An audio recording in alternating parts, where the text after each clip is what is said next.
My wife had an amazing cat. His name was Twinkie. She didn't name him. That's important. And this story's not about him.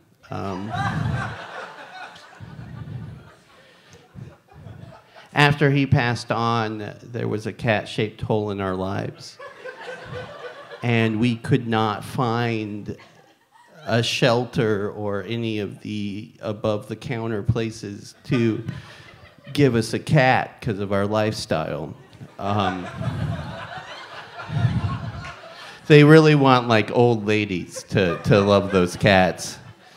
But everyone loves those cats. But so we went to Craigslist, and we got whatever, this lady dropped off a big, beautiful cat named the Bat Cat. That was a horrible name. We changed his name. Dropped off this fat cat at our house, said, hey, I'm going to leave him here for a few hours. I'll be right back. I have to run an errand. And then she went to Burning Man and never came back. And this cat was terrified.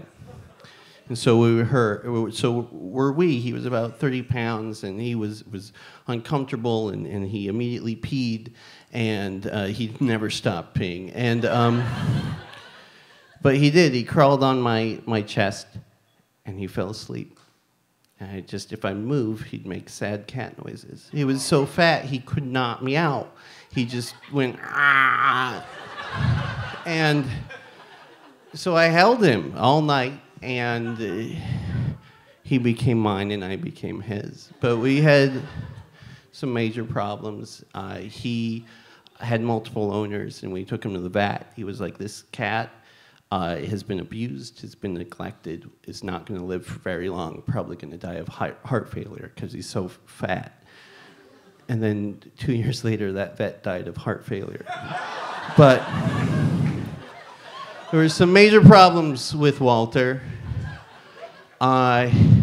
Sometimes he'd go away, and an evil cat would come and it would attack us and destroy things. And once he dragged my favorite jacket off a chair into his litter box, shit on it, and then dragged it out of the litter box.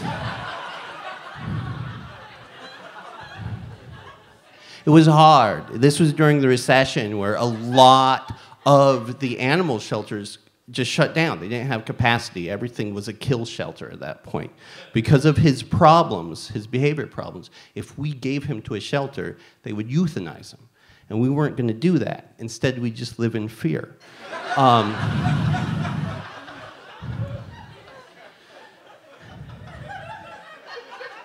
then one day we moved, and we took him with us. And he seemed kind of freaked out by that, like nobody had ever done that before. And he became a little better. And we moved again, and we took him with us, and he slowly stopped being this giant, obese cat, but an actual cat. And they're still evil. They're still... They will shit in things you love. And... But... And it'd be just, we never got a deposit back because of him. But sometimes I would wake up and his paw would be in my hand. Who knows how long? And they do that weird thing where you're like, where's the cat? I just saw him. Oh, he's right there. And a few weeks ago, Walter started being really nice. And he started wanting to be held. And he got really old really quick. And we put him down, actually, last week. Oh, sorry. But he was a big part of my life. The first jokes, I'm a stand-up comedian. The first jokes I ever really got paid for were the jokes about Walter. One of the most popular ones being, my cat has a great trick. I've never seen it. He only did it once. But my wife told me about it. She came up to me afterwards and she said, hey, Emmett, Walter pooped in the tub. And I thought that was great because I was able to say, yeah, Walter did it. Well, I want you to find something you love that will love you in a great and terrible way, and then lose that, and it will destroy you. It will destroy your body. It will make you cry in the shower.